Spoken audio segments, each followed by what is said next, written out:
J'ai une histoire incroyable à vous raconter. Vous voyez ce paysage derrière moi, vous voyez le temps qu'il fait. Il fait beau, mais il ne fait pas très chaud et les hivers sont plutôt rudes ici. Eh bien, figurez-vous qu'il y a très longtemps, il y a 170 millions d'années, le paysage ici, il ressemblait à Tahiti et aux Bahamas. Venez avec moi.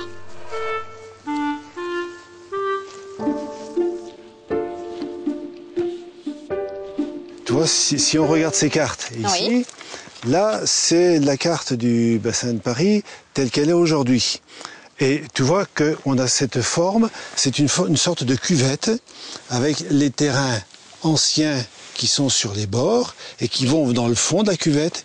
Et plus on est vers le centre du bassin, et plus on a des terrains récents et qui sont au-dessus les uns des autres. C'était une sorte de golfe, une mer pas très profonde qui était sur la bordure, avec des îles un peu isolées les unes des autres. Donc la France, elle était quasiment entièrement recouverte de mer.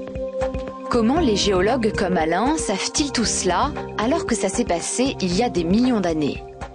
Eh bien parce que sur Terre, et surtout au fond des mers, il existe des restes très anciens d'êtres vivants. Des animaux, des végétaux et des minéraux fossilisés, c'est-à-dire dont une partie a été conservée grâce aux sédiments, aux dépôts que le vent et l'eau ont laissés et qui les ont recouverts et protégés de la décomposition. Et les géologues disposent de beaucoup de moyens ingénieux pour faire parler ces fossiles.